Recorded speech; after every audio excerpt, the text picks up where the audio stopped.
So, okay, the exhibition, I just want to say thanks again to PNC Art to Love for providing funding and our other funders for making this exhibition possible.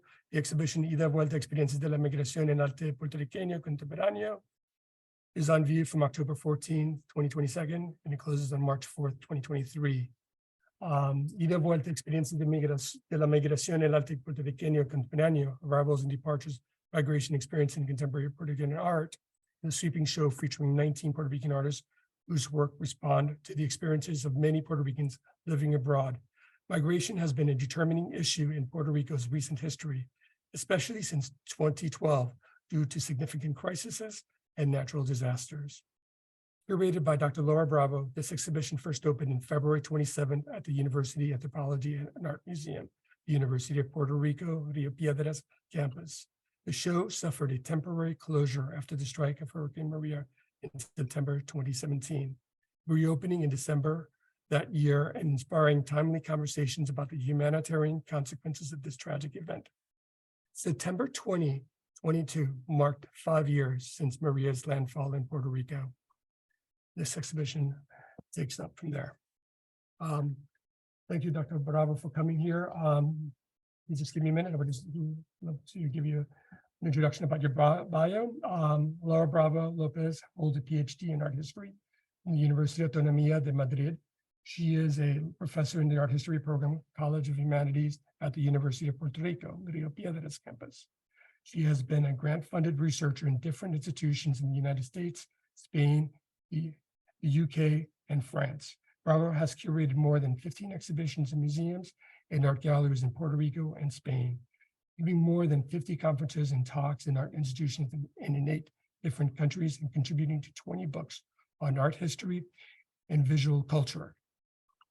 And the subject of migration, she was the principal investigator for the project El Arte Puertorriqueño y los Recientes Flujos de las Diáspora, funded by the Office of Graduate Studies and Research at the UPR Río Piedras Campus, and the co-editor of Counter-Streaming, Measuring the Impact of Cultural Remittance, a special issue of Centro Journal of the Center for Puerto Rican Studies, Hunter College, CUNY 2016, and Geopolitics of the Differences discussion on gender and migration in contemporary visual culture, a special issue of Art and Identity Politics Journal, Universidad de Murcia 2018.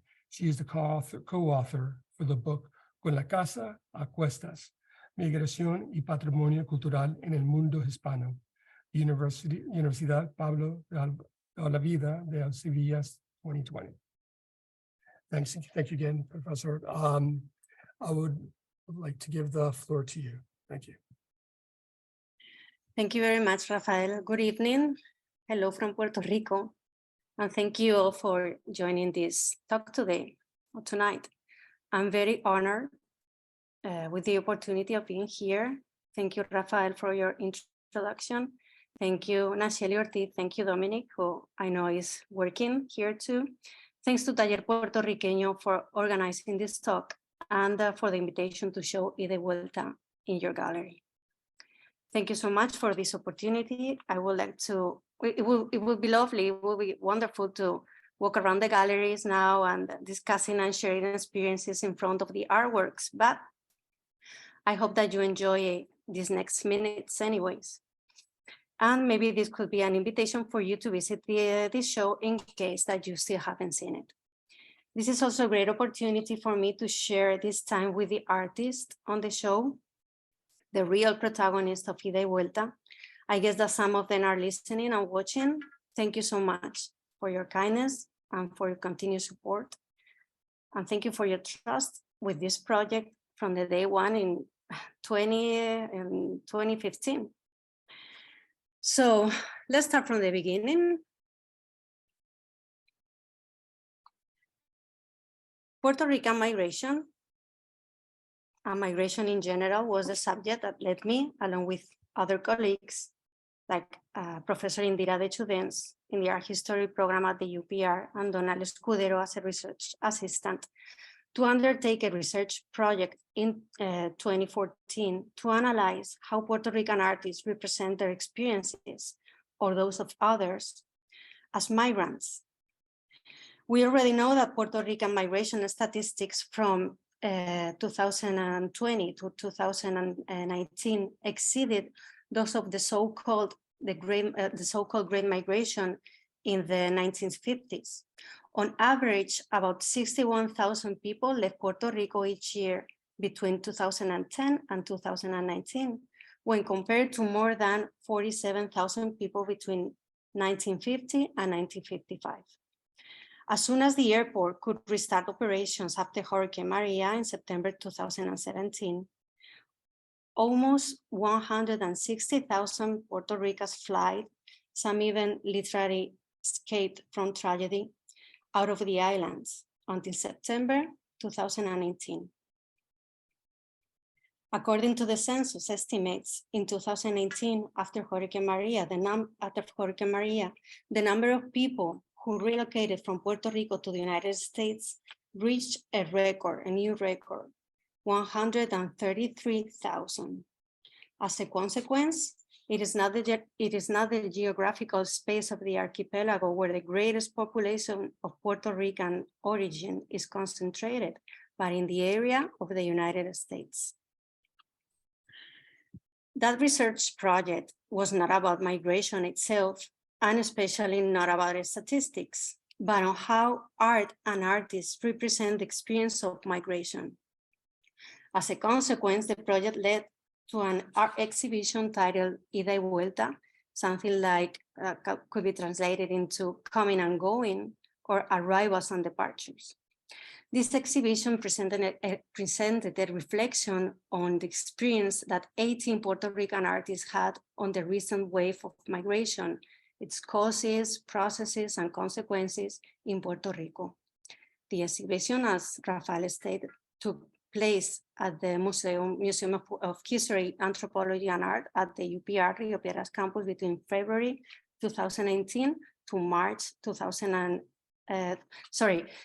February 2017 to March 2018.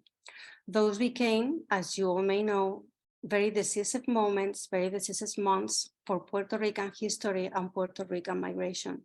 Since October 2022 until March the 4th, you have the opportunity to visit this exhibition in Taller Puertorriqueño in Philadelphia. Besides those 18 artists, Máximo Rafael Colón's work is also an essential part of the exhibition, and his photographs can be seen as a prelude to Puerto Rican migration today. Máximo's contribution was not only an antecedent of Puerto Rican migration now, it was also a precedent in the way that migration itself was represented. His photographs, in black and white, have an objective documentary appearance, but they also show the subjective gaze of an artist who fully understands the subject that he's portraying, because he is himself part of the same community, and he shares the critical attitude to the environment where he had to live. In this exhibition, there is a photograph taken 51 years ago, but which seems to be very contemporary. It acts like a bridge between Máximo's contribution on social justice and the situation in Puerto Rico now, in the US, or in many parts of the world today. This is an apparently objective photograph taken by a photographer who was wandering around the streets in the Lower East Side, known by the community residents as Loisaida, in the 1970s. It is an area where a large Hispanic community used to live, and specifically Puerto Ricans, residents with low income who were socially excluded and victims of cultural prejudices. Debris and an abandoned vehicle are evidence of the situation of the streets, and no municipal authority appears to have taken charge of it. On the facade of the building, we can see a key detail for understanding the meaning of the photograph. There's a graffiti stating, "Que viva Puerto and R." Something like, "Long live Puerto." The contrast between the longing for the island and the ruins also between the dirty and the inhospitable streets and the memory of paradisiacal nature is another key point in this image. The artist seems to exhibit a delusion, ironic, and even cynical gaze.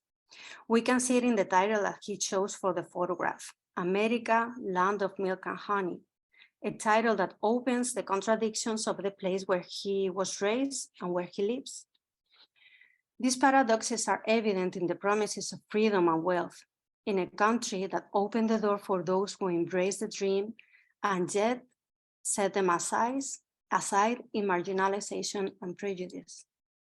This photograph, as we can see, is not innocent at all. And the photographer's gaze is alluring, or I should say it forces us to uncover the contradictions of being Puerto Rican and raised in New York in the 70s. As you all might know, Máximo Colón left the island with his little sister when he was only 9 years old and lived in the city without being very fluent in English and suffering the social and psychological consequences of migration as a child.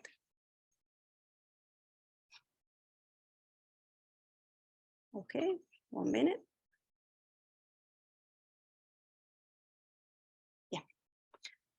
Both this exhibition and the research project would pose some difficult challenges. The intent of the exhibition was not to merely focus on the work of some renowned artists of the Puerto Rican diaspora in the United States, showing how they represent their identity.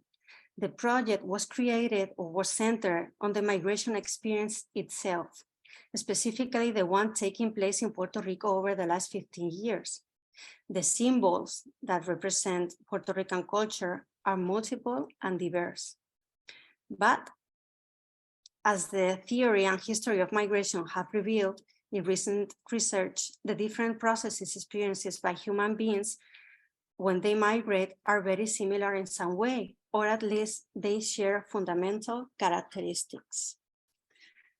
When addressing all the artworks about the experience of migrating, we mapped out different routes that could help us to understand them. Puerto Rican artists are teaching us in the first place that embarking on a migratory process is a very risky and daring adventure. The decision to migrate is not usually born from a spontaneous impulse, nor made without considering the risks and the uncertainties that such a prolonged, sometimes indefinite, or permanent geographical change entails. The decisions involved in this process, such as relocating to another city or country, abandoning a previous job, leaving behind family and close friends, communicating in another language, or facing rejection, are the subject to profound reflections by those who embark on this major journey. I'm sure that most of you are recognizing this wall. It certainly looks like the castillo, the castle of San Felipe del Morro in San Juan, although at the same time, it also looks a bit strange. In fact, it has been digitally lengthened, something that causes a kind of discomfort or anxiety. This is a self-portrait by Quintín Rivera, Toro, who embodies here the figure of anyone who has emigrated from the country of origin. He's adopting something like an iconography of the doubt, making a gesture of questioning whether he should cross the geographical borders, we could say also psychological borders, that would lead him away from his country. We can detect a similar message in the work by Anaida Hernandez. The artist wants to make us feel the excitement that migrants experience when they are planning to leave their home country. For this reason, Anaida invites us to spin the wheel of the fortune, an installation that has a peculiar subtitle, The American Dream.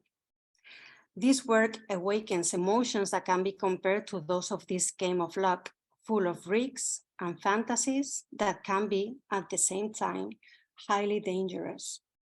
The artist establishes a comparison between the fantasies in the mind of those who chose migration as a formula to achieve their dreams and the possible consequences of losing in this game, which could mean losing one's own life, ruin one's future, or wasting the resources invested in the process. The Statue of Liberty, the US Capitol, and the US flag are another symbols of fortune or fame.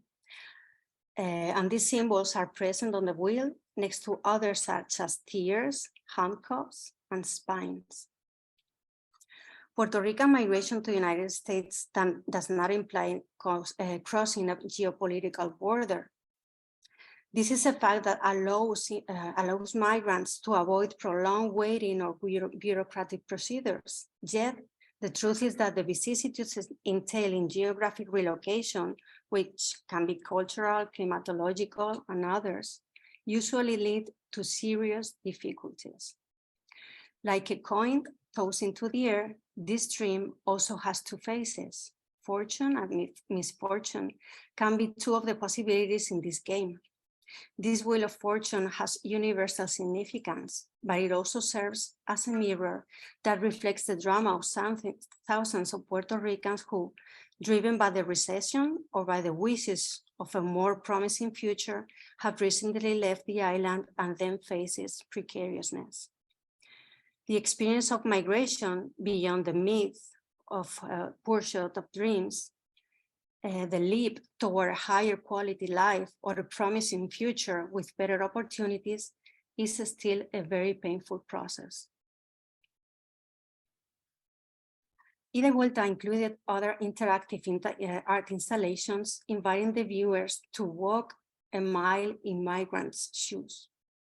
We can see it in The Vault, a board game in which Jose Ortiz Pagan sets out that the winner is the first one to succeed in escaping from Puerto Rico.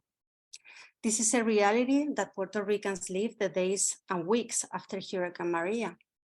The urgency of the desperation to flee the island, escaping from dangers in this work, such as crime, violence, unemployment, natural disaster, or from the economic crisis, are a painful reflection of the situation on the island today. The sarcasm with which Ortiz Pagan has drawn the course also sullies the initial innocence with anxiety. With this paradoxical work, the artist also warns that migration is not a game.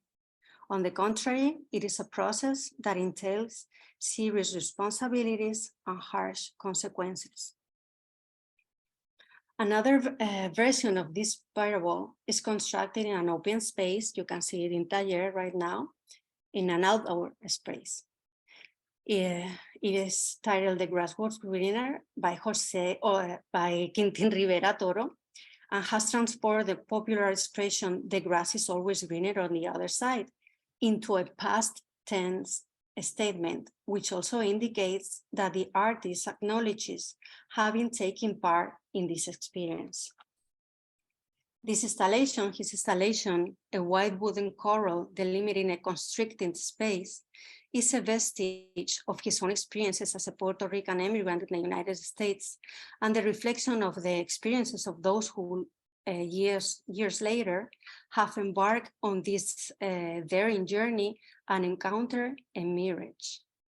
In this work, the artist portrays the myths and the paradoxes associated with the land of freedom, equality, and opportunities through the illusion that becomes evident as the viewer approaches and observes the turf within its boundaries. The grass, artificial and synthetic, is a bright carpet that cloaks a patch of unviable terrain. Some of the artists included in this exhibition also indicate the parties who they feel are responsible for this massive flight from Puerto Rico, and it seems that they have identified them already. John Betancourt uses Dadaist visual language and through digital manipulation points out who he believes is responsible for this dramatic plunge in the population. In La Fuga, or The Flight, the Puerto Rican Capitol Dome has been replaced by the Luis Muñoz Marin Airport control tower, and the legislators have taken control of the flight operations, leading the future of their country to darkness. Meanwhile, some symbolic fireflies, the artist says that they symbolize the spirit of the Puerto Rican people, are escaping from an environment where all the lights have been extinguished. The reason? The terrible decisions taken in the so-called Palace of Law. Some art anticipates reality, and artists can serve as visionaries who from time to time predict the future. In this photograph taken in 2017 at the Río Piedras Campus of the University of Puerto Rico, we can discern a bitter message. The only way out from this crisis will be through the terminal of, and then we can see how, next to the silhouette of the airplane, the blank space is filled with the word JetBlue. 11 years ago, Carlos Ruiz Ballarino, another Puerto Rican artist in the exhibition, represented in a series of photographs the desire to flee from a place that has been advertised as a paradise. In one of the images in this photographic project called Proyecto Paradiso, we can see how the residents of a condominium in San Juan have ascended to a rooftop where they appear to await being rescued by an airplane flying over their heads. Again, the artwork acts as a truly unnerving premonition. In other images in these series, not in the exhibition, Ruiz Ballarino also works with metaphors to represent the feeling of being stranded on a small island, apparently without the hope of being rescued. Like some modern Robinson Crusoe expecting for a sign from a rescue team, the feeling of claustrophobia in the open air of this tiny island can also be truly stifling. The similarities with the reality that Puerto Rico has been living through for the last 10 years are not purely coincidental, and especially if we go back to the days after the passage of Hurricane Maria. As stated, in the face of severe delays in bringing urgent aid immediately after this natural disaster, Puerto Rico is presented here, if you remember this quote, as an island surrounded by water, big water, an ocean of water. The central focus of Anuncios y Fracasos, Announcements and Failures by Abdiel Segarra Rios, pertains to a distrust in the archaic foundations that support the fundamental principles of the Commonwealth of Puerto Rico and a loss of faith in the perennial operation of its institutions and public offices. Segarra imprints his decree in woodcut on a roadmap of Puerto Rico that also announces improvements to routes and means of public transportation, which are becoming progressively less effective due to operational budget cuts and rising costs for the use. The text is a recognition of failure, both individual and collective. We read something like hitting rock bottom. Let's call it quits. We failed. I failed. It is triggered by the repetitive recreation of strategies that sustain an outdated model and the weak response to the call for accountability for the shortcomings of its system. This finally pushes the protagonist to give up a former life to make way for other opportunities abroad. Individuals seeking employment opportunities and a better life in general define the intense migration flows of Puerto Ricans, of people living in Puerto Rico. Statistics show a predominance of Puerto Ricans in their 20s, 30s, and early 40s, mostly graduates of primary and secondary school, followed by those of those with a university degree, as Dr. Duany, a renowned specialist in Puerto Rican migration, has recently stated. This is not strictly a brain drain, since the groups with bigger education or highest paid occupations are not the majority of those living the country. Nevertheless, artists do focus on depicting this dramatic situation in artworks, like this one you can see on the screen. The cover of the book, 100 biografías de puertorriqueños ilustres, translated into English at 100 outstanding Puerto Ricans by Federico Ribes Tovar, is the iconographic protagonist in this artwork titled Consequences of the Brain Drain by artist Pedro Vélez. This artist's work is frequently centered on criticizing the crisis that is drawn in Puerto Rico. Socioeconomic decline and job insecurity on the island are evident here in the frame and canvas of the painting, which seems to be crumbling.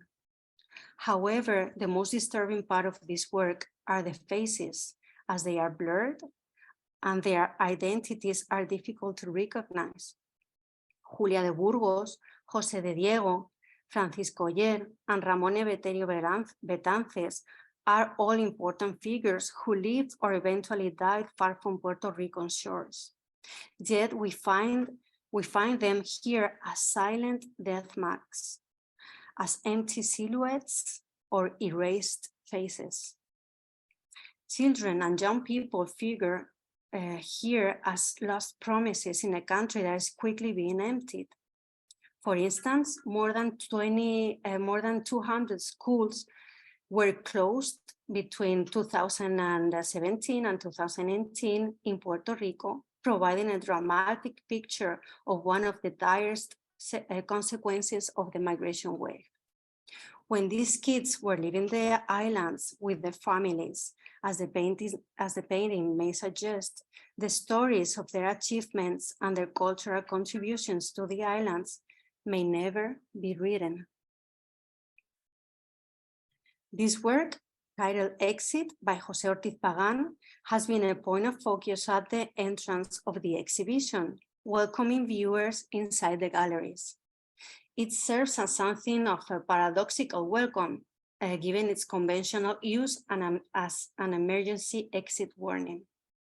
Ortiz Pagán presents a work of string art, creating the silhouettes of the airplanes and a symbol that is continuously present in the exhibition, and also a Mickey Mouse, hinting at the mass relocation to Florida, the most common destination for Puerto Ricans to the United States. From the inside of the map, the strings have turned into streams of blood. The massive exodus without precedents is like a wound draining from the islands. And these artworks become a premonition of the catastrophe to come in terms of migration, only some months after it was exhibited in 2017 for the first time in Puerto Rico. The experience of migrating does not imply an absolute or definitive abandonment of one's culture or inner circle. Family memories, objects, a native language, friends, or even the space where someone lived, these all come back again and again in one's mind while being in a new geography. The series Inexactos, Sin Nostalgia, created in 2016 by Naida Collazo Llorens, artistically addresses the mechanisms of memory as an element that brings the emigrants' past to the present. In this instance, 6 ink on paper cartographic versions of the streets of Santurce, the San Juan district where the artist was born and raised, record some of the places that she has frequented or lived, either in her childhood or currently when she returns to visit. The simplicity of the lines recalls the remote alleys the artist walked, with no architectural details, street names, colors, or landmarks to find our bearings. However, if we stay focused on the quiet message of these skeletals mind maps, they also reveal an affection that cannot be repressed. The inexactness to which the artist alludes underscores the blurriness with which flashbacks come to the minds of immigrants. The narrow linearity of the streets of Inexactos highlights the fact that they belong to a place of great affection, and that this cartographic representation is also born from feelings about the past, from the pain of not being able to return to what is now distant. Migration theory establishes that the very common consequence of changing a country or place to live is the sensation of being between two worlds, between a physical geography or another space in the mind and memories. Puerto Rican artist Anabel Vázquez Rodríguez works on this physical and psychological split in double vision, or visión doble, a video installation that shows some of her personal experiences in the past, a screen between the map of Puerto Rico and the one of the Massachusetts Bay, including the city of Boston, where the artist has lived for more than 20 years. The title of Anabel Vázquez Rodríguez's installation explores the duality of emotions with which immigrants must cope, both physically and psychologically again. It is important to notice the emphatic presence of Black color in the installation, which included no illumination aside from that of the projector on the wall. This functions as evidence of the mourning caused by the mentioned split, the sensation of having one's mind and body divided, a kind of inner numb place that the artist is feeling.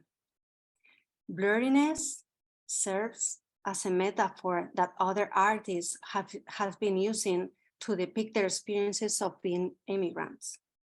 This is something common in Adal Maldonado's self-portraits, in his depictions of friends, as well as in his representations of the airplane, can we call it the flying bus or the Wawa area, as it is known for many Puerto Ricans.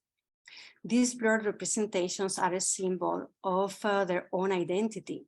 They exist between two worlds, and thus they are out of focus.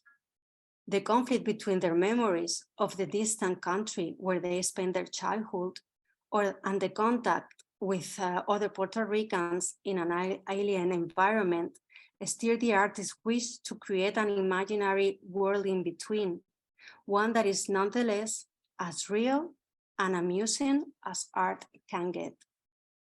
In his series, Blueprints for a Nation, the artist, who passed away in 2020, proposes the bifocal nature of his life as a young New Yorican, something that seems evident in these self-portraits and in the documentation of his trips to and from the islands. In order to create this fictional universe, Adal issues a passport for those who swear allegiance to a nation called El Spirit Republic de Puerto Rico. In the end, this work in the exhibition is an artistic representation of transnationalism, a word to describe where migrants circulate ideas, practices, objects, or information from one nation to another, thereby causing the development of multiple identities and hybrid cultures.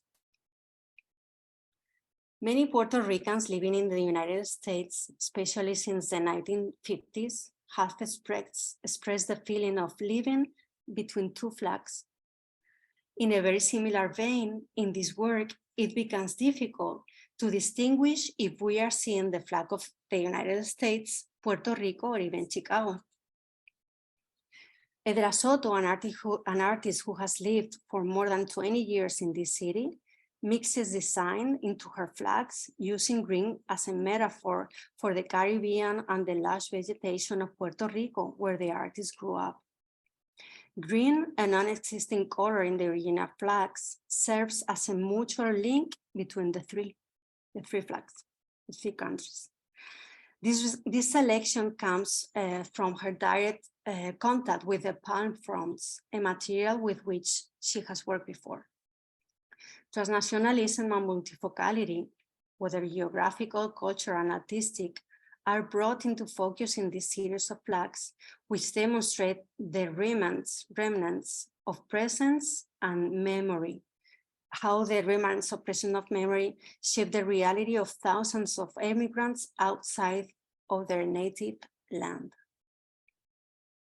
The title of this exhibition, Ida y Vuelta, literally refers to going and coming back, to both departures and arrivals, to a continuous journey, and in general terms, to have an existence in which one is on a never-ending voyage. This is in fact how many Puerto Rican contemporary artists live, and contemporary artists in general live, in a continuous transit, packing and unpacking their luggage, as we can see in these tower suitcases by Victor Vázquez, called King of the Road. However, this installation also explains how people manage to maintain their roots, symbolized here by the rooster crowning the tower of the suitcases, a metaphor for Puerto Rican identity, as well as the cooking pot, juxtaposed to other objects that any other traveler might carry. This installation illustrates a lifestyle that is perpetually motivated by travel and that sees nomadism as a learning experience, turning discovery into an adventure and the road into a home. In this sense, it also acts as a self-portrait. Vázquez's training and professional career have evolved through this practice of direct contact with other cultures of different continents, and through his recurrent movement between the artistic settings where he exhibits his work. Marta Mabel Pérez presents this reality in Hora de echar un pie, originally created in 2001, an installation in which the viewer actively participates. The visitor interaction is required to convert more than 1,000 sheets of paper into planes. Their destination may be either of the two piles in front of the blue area and a green area, implying the recurrent dilemma that thousands of people in Puerto Rico face every day: to cross the ocean border that surrounds the islands, seeking new opportunities for themselves, or to remain in the fertile land that blankets it, exploring options that are offered internally. Hora de echar un pie is also a reflection of the metaphor of the guagua area, or flying bus, which Luis Rafael Sanchez proposed in his essay by the same name. It portrays the oscillation between the archipelago and the United States, especially New York City, as a short and quick route, defining the lifestyles of many people from Puerto Rico who travel frequently between both places. Artist Norma Vila Rivero works with another iconography for migration, here through the use of ants, symbolizing tireless workers who leave their country to make a living. The story begins when the artist places a slice of bread with the silhouette of the map of the United States near the ant mill. These little insects pull out the piece corresponding to the state of Florida and take it to their home. The irony of the artwork has to be seen in the context of our own historical moment. According to the 2010 US Census, 850,000 Puerto Ricans were living in Florida at that time, years before the most recent and notable increase in migration in that state, which has replaced New York as the primary destination of the new guagua area. In fact, Florida is the state that has received the most Puerto Ricans between 2018 and 2019, becoming the #1 option when it comes time to migrate. These photographs, comprising a series called The Return, would end up as a prophecy for the so-called Puerto Ricanization of Florida. As a final metaphoric journey, migrants' identity serves as a protagonist in this exhibition. Those who have left their home country develop a combination of identities that coexist both within themselves and for those around them. This process of integration or negotiation of Puerto Rican identities in the diaspora has been analyzed by artists such as, again, Marta Marel Perez. The artist takes portraits of Puerto Ricans in the United States, and here we can see the 5 members of a family, apparently fully integrated into their residential area in Orlando, posing in front of their single family residence, dressed in long sleeves jackets because of the cooler weather than that of the island, and with the United States flag appearing intentionally on to the right of the image. This image, again, is an evidence of the special attention that the so-called Puerto Ricans, a term used by Jorge Duany, deserve in this historical growth of migration in the Sunshine State. The series Kiro by Osvaldo Boudet also defines relocation and the identity conflict that immigrants experience when they labor in a foreign place and work environments. In this series, the artist began Johannes, an operator at the leading German crane manufacturer in Berlin.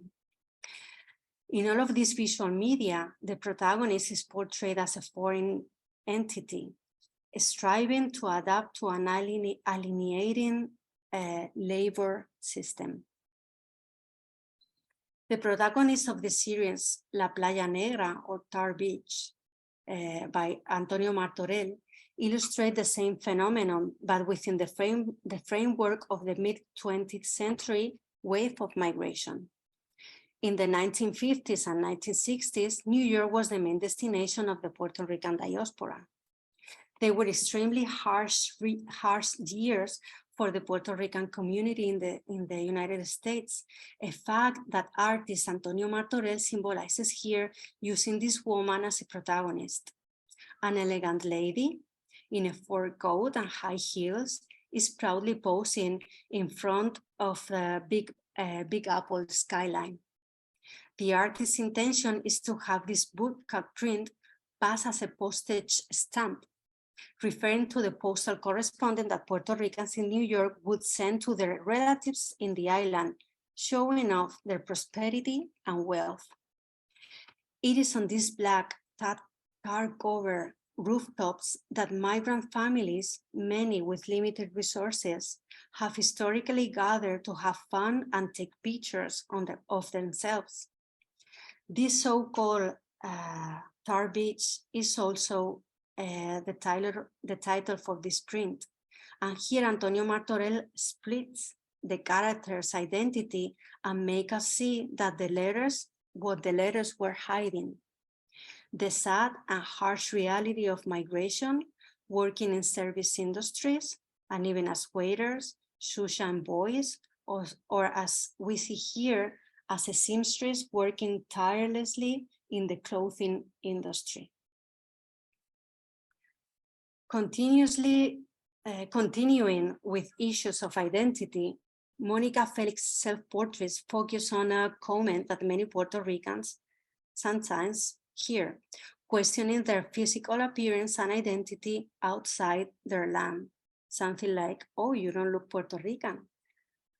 And I'm sure that for some of you, this might be familiar too. The artist defies those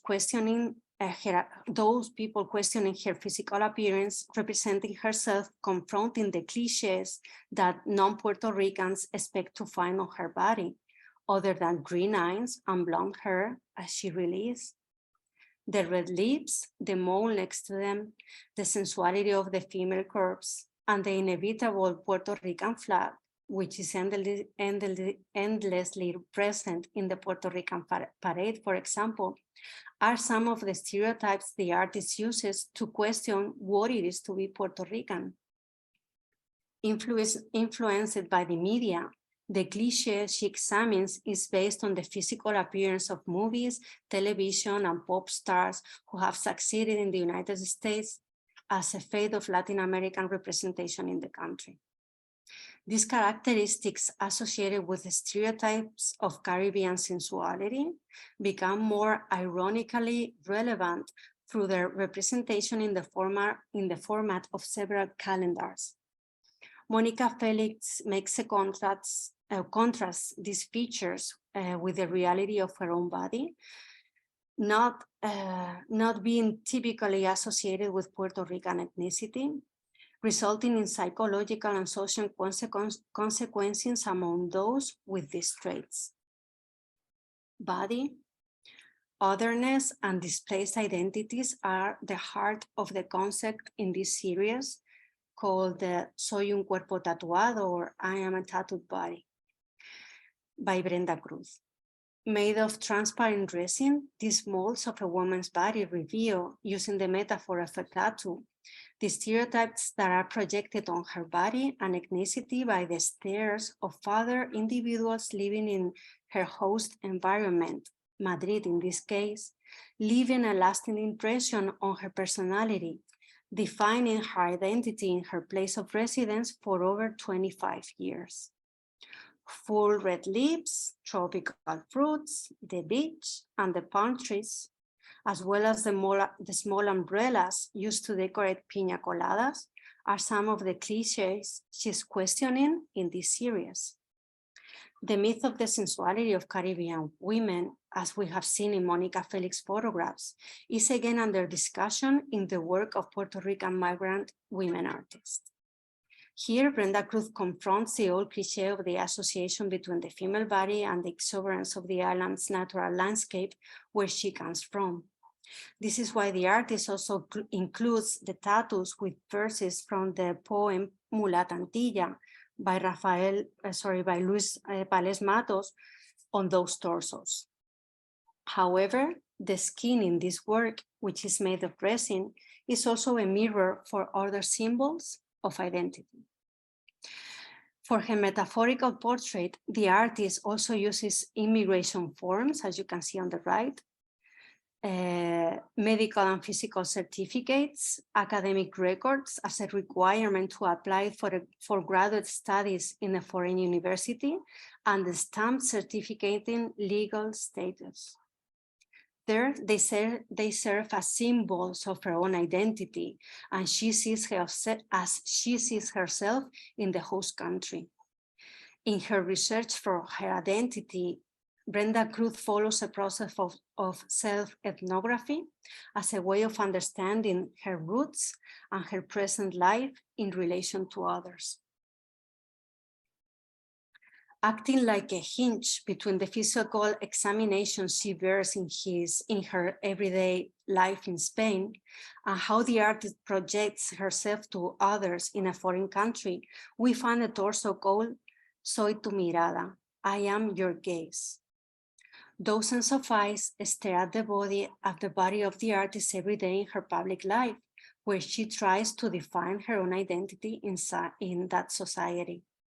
The experiences that Brenda Cruz projects in I Am a Tattooed Body have an autobiographical origin, but in the end, they are common in any migrant's life, and for those who have had to face an alien society and culture, especially women, as a population that is increasing statistically within the recent Puerto Rican migration. The host culture does not always impose standards or pass judgment on those who leave their homelands. Rather, immigrants also become agents of change for the places where they relocate. This is what Edra Soto highlights in Graft, a series that over the past 15 years has shown in different projects and exhibition environments how Puerto Rican colonial migration also penetrates in the United States. The geometrical designs that outline the iron bars that have protected the porches of middle-class Puerto Rican homes since the middle of the 20th century are transplanted like a cultural skin graft. On public transportation stops, the glass doors and windows of art centers and the porches of home in the historic districts of Oak Park, as we can see here in Illinois, as you can see on the screen. Without overlooking its emotional and nostalgic content, this project is not only aesthetic, but also very political. We come to an end, the end of this journey, with an image that is placed at the end of the Vuelta, and that many of you who are living, and that for many of you might be living also every winter. How many of you have traveled out of the United States? Sorry, how many of you have traveled from the United States to Puerto Rico in the winter months and have felt an extraordinary feeling of happiness when you land at the Luis Muñoz Marin Airport, embracing Puerto Rican warmth and humidity? Well, I'm the first one to raise my hand. How many of those who escaped Hurricane Maria to the continent could not stay longer than a winter before they longed and wished for the warm temperatures of the islands? Quintín Rivera Toro expresses here in an extraordinary work how endless and cruel the experience of the winter has been for him after 2 years in Rhode Island, and also for any of those Puerto Ricans who are living the experience of the long, never ending, like this photograph, cold season. Well, we have come to an end of this journey, and we have come to an end of the exhibition with this photograph too, longing for warmer weather, longing for the islands, longing for the sense of the place, the language, and trying to understand how artists express and visually represented processes, either individual or collective, related to the migration experience. And that's all. Thank you very much for your attention. I hope that you are out there, and I'll be more than happy to answer any question or comments that you may have.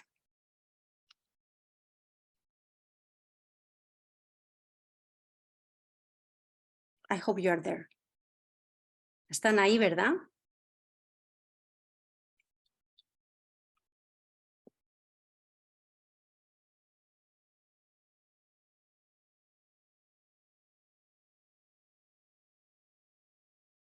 Thank you, Lara, for this wonderful overview of the exhibition and giving us in-depth thoughts about each work. It really helps to put into context. Some things I've been thinking about about the construction of the show, and it's sort of like always been a kind of a chicken or egg question. How the division of the show. I know that you did a lot of research on it, and I was wondering if you can speak about it, how you came up with these different thoughts of these 5 thematic components. This research project was we went here like in 2014, and we were interviewing many artists, 40, 50 artists that very sadly they could, none of them could be in the exhibition in the end, but we also have a video with some fragments of the interviews, and there we can see and we can hear those their experiences of living their islands, living abroad, living in the United States, in terms of how is their life out of Puerto Rico, how is their making art out of Puerto Rico too, their experiences. And it was listening to artists and reading many books on migration theory and migration and art, that we went to realize that it was a very interesting way to represent migration. It was a very interesting way to also curate the show, to curate an art exhibition. And the net was growing and growing, because the truth is that we started with only 8 or 10 artists, and then they were sharing some names, and telling us to interview other artists or interview curators. We have also interviewed curators and art critics and people related to Puerto Rican culture who are living abroad. And the process of curating the exhibition, it was a very interesting, very learning process.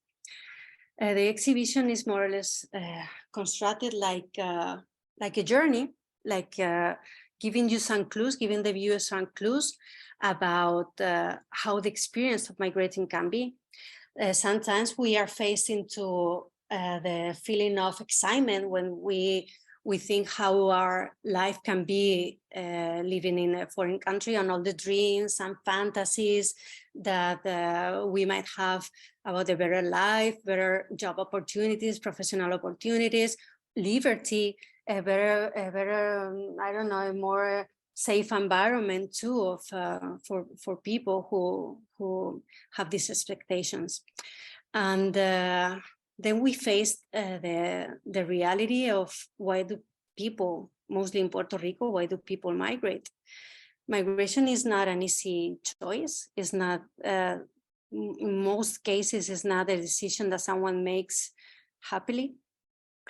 There's always many things, very important things that are, well, I wouldn't say lost in the process, but that you are gonna miss, that you are gonna long to in the process. So we were investigating more in an aspect of economic, social, and geographical, political process. So it is also very ironic that when we had the show open in the museum at the UPR in the Río Piedras Campus, Hurricane Maria, as you, Rafael, said in the beginning, Hurricane Maria hit the island. I remember this episode really well. I will never forget. The director of the museum and some other colleagues there seeing the cone of uncertainty, I think it's called, well, the picture of this storm that was coming to Puerto Rico called Maria, and what are we going to do? Where we are going to pack the artworks, we are going to make them safe. This is the most important things, that the artworks are safe. And the campus was closed for more or less 1 month or 6 weeks.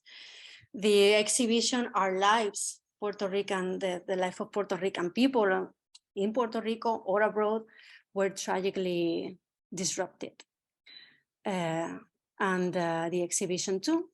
And it was a little bit of, as I said before, of an irony, because when we decided that we should reopen the exhibition, because it was clear that it was a massive exodus, a massive numbers of people living in tragic circumstances, the islands, the archipelago, we could now see the artworks again and seeing them and learning them and interpreting them as a premonition, like all the tragic circumstances were picturing the scenes that the artists were also living some years before. So other of these roots, let's see if I remember, is being in between two places, being like having several identities, having your mind in a place and your body in another country, feeling this nostalgic reminiscence or recalls that bring you back to the island and make you think about your family, of course, and your friends and the nature and the things you really long to, the things that you really miss in the island. So this some kind of being split in two different identities or two different ways of being is also, I think, a very universal feeling for migration. As you can see here, we are continuously talking about Puerto Rican migration and Puerto Rican people, Puerto Rican artists, but the show is also conceptualized, is also thought in in universal terms. We have talked about the show and give other conferences in different countries, and it's very interesting to listen to viewers or people who ask questions, saying that people from Mexico, people from Chile, people from other countries saying, if you take that Puerto Rican flag out and you put my country, the flag of my country, the Mexico, the flag of Mexico, the flag of Chile, I can see myself in these artworks. And I think this is amazing, how artworks can have a universal language, can express universal feelings, can show how global migration with its many differences can be pictured through the experience of someone who has migrated, like these artists that we have here. So I don't know if I'm making it too long to answer, but I hope that I have touched the most important points that you were asking, Rafael. Not at all. You did. I really appreciate that. Thank you for your question. Yeah. Yeah. It's very significant. I also thought something that's very poignant about this exhibition. You have about 3 artists who, well, a lot about the show is about experience. And yes, because I was just wondering, I wonder, in this sense, I think that they are very autobiographical. It also serves, the exhibition serves as a diary where we can read some pages of the books that these artists are writing. Something like reading how you feel when you are from Puerto Rico. I love these artworks because I think that is the other situation that I'm living. Brenda Cruz, a great artist and friend, and someone I could call my friend, who is from Puerto Rico and is living in Madrid, the city where I was born, is living in Madrid for 25 years. And I am from Madrid and living in Puerto Rico for 19 years. So I can also see myself in some kind of feeling this artwork too. I talking with Spanish people, I hear these comments being for Puerto Rico. Oh, I love Piña Colada. Oh, I love these singers. Now it's Bad Bunny. Some years ago it was Ricky Martin. It was Yellow. It was some other artists like this, Chayanne, you know. And the cliches that you are always facing when you say that you are from Puerto Rico. And this is why I say that it's some kind of diary when the artist makes a projection, makes a reflection, makes they open themselves to the public, saying this is how I feel being an alien or being someone with a different identity. And something amazing here too, and I have talked about this with the artists, and I love this conversation, is that in the end, as we can see here, for example, in Brenda Cruz, you don't have only one identity, you have many identities. After so many years, after almost 3 decades, you don't feel you're only Puerto Rican or you're only Spanish or you're not only from Chicago or you're only from, you have a mixture of identities. And I think that is also an universal feeling of migration too. Displaced identities, yeah. Yeah, I do agree about that, but I also think it's, it's interesting, like when I look at La Volvida, Jose Ortiz Pagan, or La Bóveda, Hernandez, La Ruleta, let me show it. They are in Marta Mabel Perez's, they put, they ask something of the viewer, which I find really very unusual. So some of the work is very participatory. Yes. It's very participatory, and it's like it's asking something more than just looking at it and thinking, absorbing the work, but actually to engage in the work, which is something like put yourself in my shoes. This is the process that I've been feeling. I try to make you feel how it can be to be in a risky position, to feel in danger, to feel that you it's something very painful too, to feel that you don't have a place in your own land. that you feel strange in your own land, and that you need another opportunity. You need to change to change the air that you are breathing, some kind. But when you travel abroad, you realize that you miss what you had to. It's a very complicated process. And you're invited to take part in the migration process. You are invited to feel that you're in a game, but also to be realizing that it's a very painful game. Migration is also a very painful game. Yeah, La Boveda, that's a game that doesn't look like you could win. I have many. When this show was in the museum, I can remember how many visits. And I really love going on Sundays and weekends to give guided visits. And this artwork specifically was very painful to talk about, because I could see myself talking about a tragic process and tragic circumstances, and I was talking in front of people crying, and it was very emotional to be talking about how people are really suffering when they have to leave the island, especially if you remember 2017, it was really catastrophic. People fleeing from a tragedy for medical reasons, for many humanitarian causes. So it has also been a interesting and very painful process too, but very learning and but always very happy and always very growing process. Working with artists and working with other curators and working with you in the museum and learning from you and listening other comments and building new communities of people from Puerto Rico in other places in the world. Yeah, I think this is an exhibition that really tries to engage the public. And I know that it's something you've been very active. Yes, you can see the Wheel of Fortune too. You see the irony, really, ¿verdad, Rafael? The irony of a little bit of sarcasm, because you look at these people's faces. They are so happy that they are playing with artworks, that we are inviting people in the community. We are inviting kids, we're inviting students, we're inviting any kind of viewers to play with artworks. And this is amazing.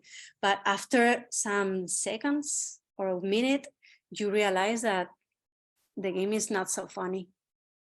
No, because so in the first time you have a big smile, and after 1 minute you realize that, wow, this is a very complicated process.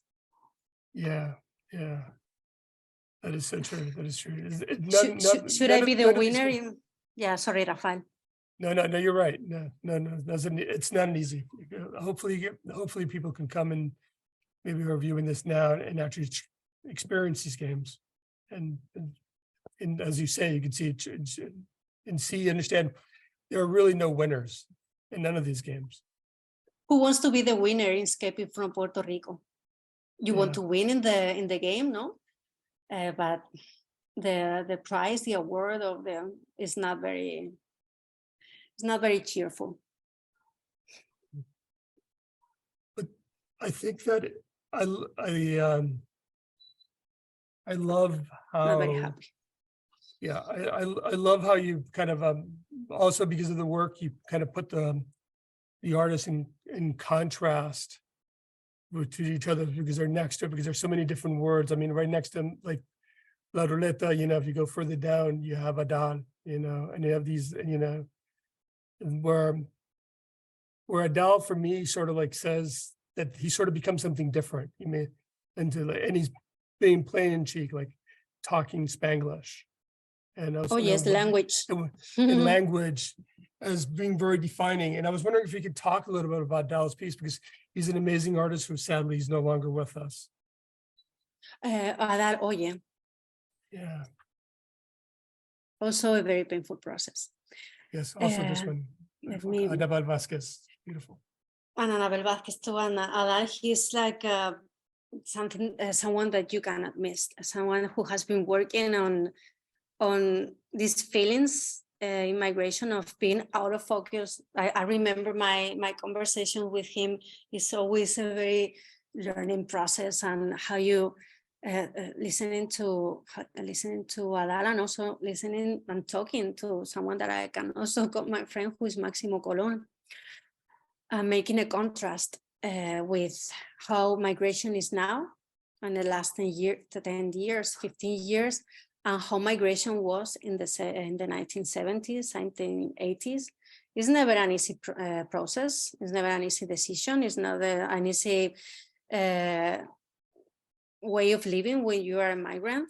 But in the 70s, Puerto Ricans in the 70s in the United States, it was more than difficult.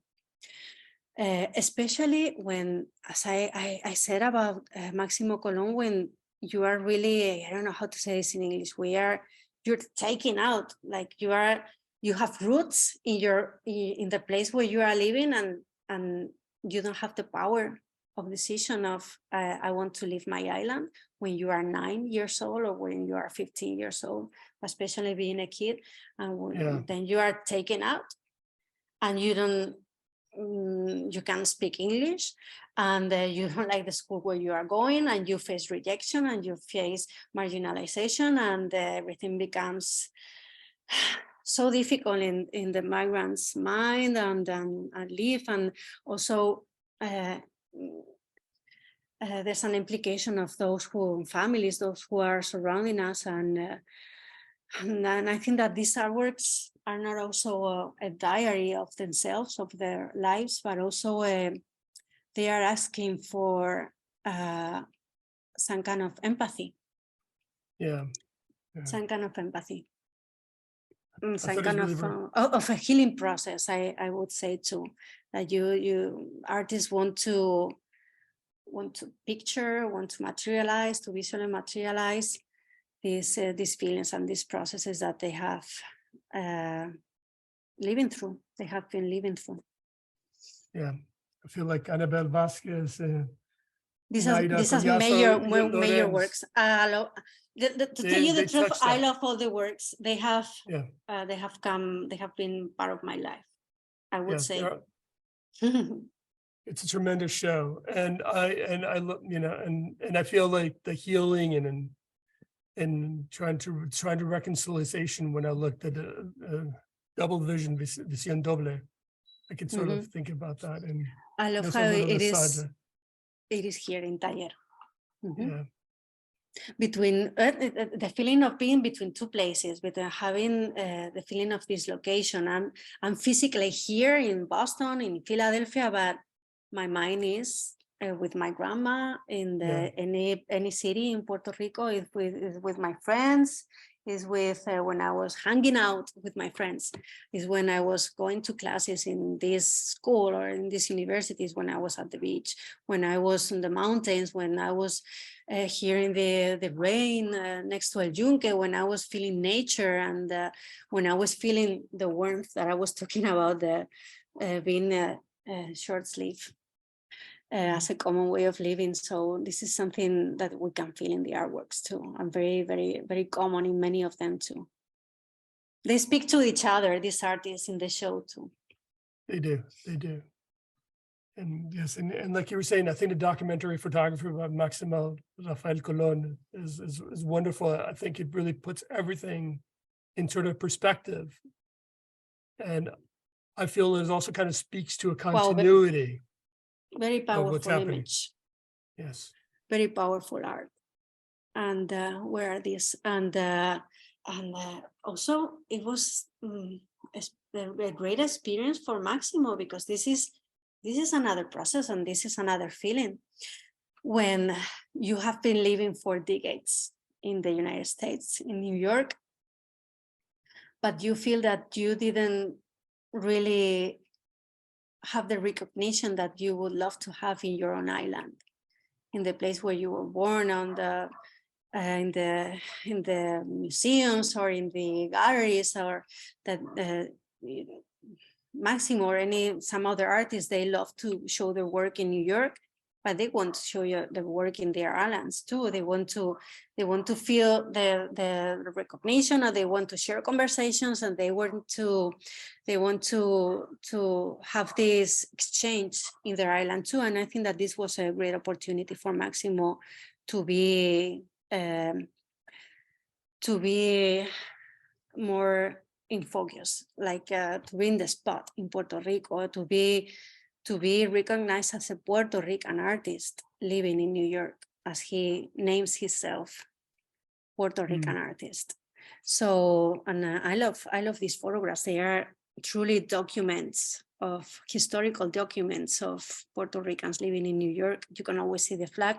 I think that Massimo is someone who is always in the street with the camera in the hand. It's like an eye he has in the hand. And he's always picturing and documenting, how would I say, spontaneous happenings or things that happen in the streets, festivals. Also a work that is very political, very trying to show the struggles that Puerto Rican people are suffering inside the archipelago and outside too. And I think that this honors his work. Yeah, I mean, he's getting pictures here of the young lords. There's a question from Carmen. Put it in the chat. The question is, time has passed since the show started. Life has continued and artist circumstances have changed. I wonder if the passage of time is another theme for the show. The passage of time since the very first time that it was exhibited in Puerto Rico, you mean 2017 until now? I would. So I wonder if she will respond to that.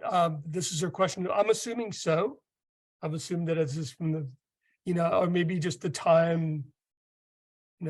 Yes, yeah. I guess since right now the show so the show started in Tayed. I think is one iteration. Then the show started again because I feel like this is a show that's begun, stopped, stopped again, and then started again. It's a different journey too. Yes, you are right. Journey. So like, something that I would really love to know is the comments of how people in Philadelphia have seen the show. Sometimes I get messages in Instagram or in emails, for example, but the most important thing, that the best place to get of this feedback is in the gallery. So I remember when I was giving all these visits that people, it was a guided visit, but in the end I was not talking at all, and I was just listening to people, and it was a big dialogue, a big conversation of people sharing. People are eager to share their experiences, to talk about their grandmas and grandpas who migrate to New York some decades ago, or some people who have siblings, brothers, sisters living in another place, another country, and this is something that people really like to talk about. So this is a great time to get all this feedback. That, by the way, Rafaela, I would love if you say something about your next activity, which is something that talks about the family tree. This is very important too, talking about time. Okay. Well, yeah, I just want to get back to Carmen. Yes, in her comments, she said, yes, the dollar has passed. Ortiz Pagan is now in Philadelphia. But I think we should start wrapping up. But there's the family tree is happening on February 11th. That's going to be up from 1 to 4 p.m. You can go to Tayer's website, and I'm going to see if I can just change my screen. Okay. And then we're going to be on March 3rd. There will be the closing reception. We are also going to be launching in. We're doing Dos Mundos, Un Corazón, 2 Worlds, 1 Heart, which is going to be which is a number where you can call in and leave your messages, hopefully your migration messages, which will be recorded and will be archived on our website. These messages will be a way for us to connect, to share our understandings, because migration, everyone has a migration story. Yes. And this is, in our experiences are all very different and unique, and we're responding to it. And so if you can, maybe we can just see if I can change screens here. We have a date on February 11th, isn't it? Yes, It's February a 11th. Saturday, I think. It's a Saturday. It's a 1 to 4. Hopefully you can come to Tayed. If you have, this is, you can bring your children. There's also a story time at Tayed. So if you come before 1 o'clock, tú puedes leer un cuento, so you can read in the stories in Espanol, in our, an incredible gift bookstore. That's only like Spanish English bookstore in Philadelphia. That's kind of specializes in books and crafts here. I love the bookshops. I always buy books for my kids. It's a great place. So you should go and buy some books in Spanish. Yes. Or in definitely. English about Puerto Rican culture. Yes. We have books from other different places in South America and Central America, and as well as probably in Europe. But we do specialize. And thank you. Gracias por the props of the store. I like it. I'm glad you enjoy it. If you could come to the day, this will be so we will, Laura will be beamed in. We'll be zooming in, and then Maximo Rafael Colon will also be there, and we can talk about his photographs, and hopefully you can also you can experience some of the artwork, like the works that we've seen by Marta Mabel and Jose Ortiz Pagan, but also see some of the amazing work. And as well as you can go outside and see Quintín's piece, which is an outside piece, The Grass is Always Greener. I think these pieces ask us, as much. Oh wow! As much as wants us to view it. So let me see if I find it. I think you just passed it. I think you went up. There okay, you're right. Here it is. Yes. So the show is not only inviting us to play or to act as an interactive game with some artworks. The show is also outside the walls of Taller. So we are invited to go to this place, like an open space that is also part of Taller. And this is striking, and it's a very cynical, it's a very powerful art piece made by Quintín Rivera Toro. Yes, it is. It is.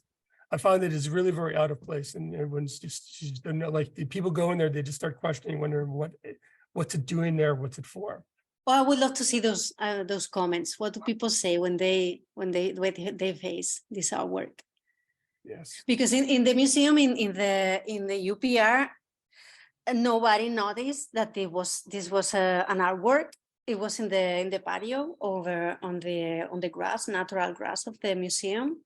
And I or other people in the educational program had to take visitors there to show them that this is also an artwork about the exhibition. And when we were explaining what was this about, you could hear, it's ironic, a great silence. That you realize that all the fantasies and all the thoughts in your imagination, picturing that living in the United States is always fantastic. It's always a dream, the American dream, isn't it? And when we invited visitors or viewers to go into the grass and look at how bright the grass was on the other side, and it was synthetic, and it was made of plastic. It was, and also something very important, that it was covering some natural grass also in the museum. So the grass under the plastic grass was being not able to grow, and this is a very, very powerful metaphor too. I remember you said that you asked me some minutes before how, and Carmen too. Hello, Carmen. You were asking how the exhibition has been changing through time, and after Hurricane Maria. By the way, that this artwork survived Hurricane Maria. It was a very stiff, very, very strong installation, but The artist came, you know that the process of being in Puerto Rico, it was really catastrophic. The aid, the things that people from Puerto Rico needed were not coming. The resources were not able to, due to bureaucratic processes, something crazy. They were not getting into Puerto Rico, and the artist came to this installation with black paint, and he painted the fence or the coral with blank paint in some kind of morning feeling of, it's not only that the grass is not greener, but that we are, estamos de luto. We are mourning here. Yeah. And it was a reality check in some kind. Yeah, Well, it was also, not everything was negative. It was also a great opportunity for Puerto Ricans inside and outside the island to be one heart, like the program that you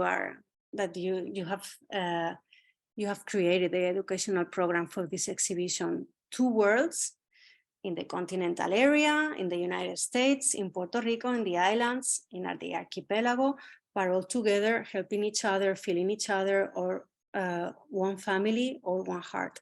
I think that the Hurricane Maria also brought this feeling of unity between Puerto Ricans. Yeah. And empathy in the United States for Puerto Ricans too. Mm-hmm. Yeah, I think the idea about visibility is something that's also that you talk a lot about, and you bring into work, and for a show that talks about migration, we wanted to have that connection by actually bringing it here to the mainland. I thought that was like the question that needed an answer, and because it's a conversation that's happening all the time. This is about something that's happening. And I feel like Quintín, and even though people come here so many ways with expectations, and dreams, and there's a lot of conversations about dreams in this exhibition, and maybe in dreams not always becoming reality, but there's some esperanzas or hopes, and that's something that's really, that's a character of all migrants, and then the reasons why, you might want to travel. Talk about the pushing factor. Dreams that are also created in the media, in films, in movies, and that in the end are fantasies, or they are, how would we say, they are propaganda. Yeah. I think. And then you face reality. Yes. Yeah, you can see that in Maturel's piece, La Playa Negra. Oh, I think. Yeah, as I said before, I love all our works, but yeah, but they all talk about all these different elements. That's why I think it's really beautiful that you're putting them all together, because I feel it gives a very complete picture. Yeah, this is the fantasy and reality. Yes. Again, displaced identities. This is what I show to my family, because I want them to be happy. I don't want them to know that I'm so sad being far from them, that I'm working 16 hours a day, that I'm working Monday to Sunday, that I'm struggling. I want them to know that I made it, that I succeeded, that this is a great time. And it's also a very painful process to be writing that letter and hiding that, well, you are also that woman, the elegant woman, sorry, and also the woman working very hard to make her living. There are also waiters, as I said, because this is a series, waiters and people shining shoes, I think, and and I love the skyline. The skyline is also the dream of being in New York, isn't it? Yeah. This is a lujo. So, I think that when you have the Quintín, I mean, the grass is always greener. Is by saying, you are right. Yeah. They're talking about this, and then talking about dreams and reality. and it's also the same thing, I think, is talking about the mirage, the no, mirage. el espejismo.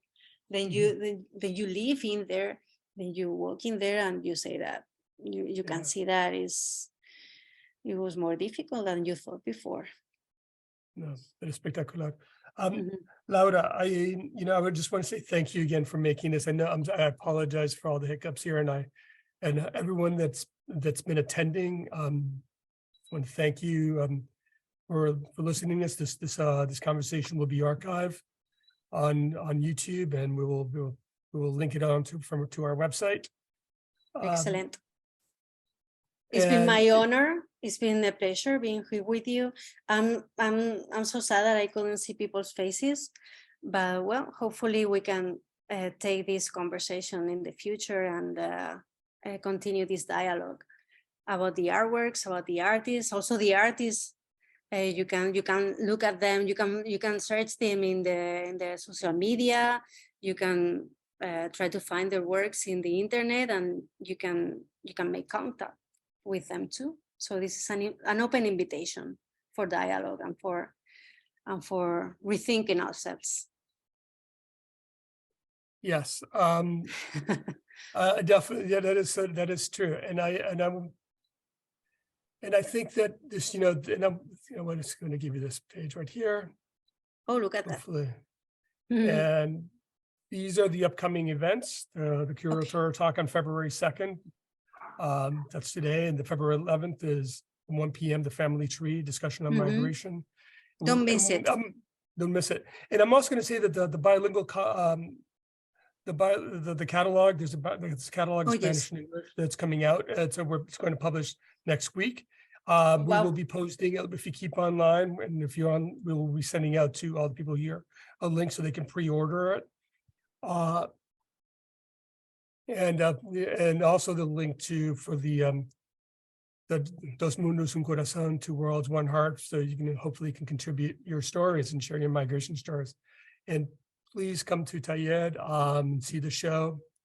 It's a wonderful exhibition, and I wanted to say once again, just also want to thank our sponsors, who provided support to bring this wonderful exhibition to Philadelphia. And for all the additional general support from the Andy Warhol Foundation, the Visual Arts, Independence Foundation, Kensington Community Resilience Fund, Philadelphia Foundation, the Samuel S. Feld Foundation Fund, the William Penn Foundation, and the Council on the Arts. Again, thank you, Laura Bravo, and Donald, who might be here as well, who also helped a lot to make the show possible, to make it realized here in Taller Puertorriqueño. Thanks to you and all the artists. Thanks to Taller for this great effort. And see you soon. See you soon. Hablamos pronto. Cuídense. Buenas noches. Chao, chao. Igualmente, bye bye.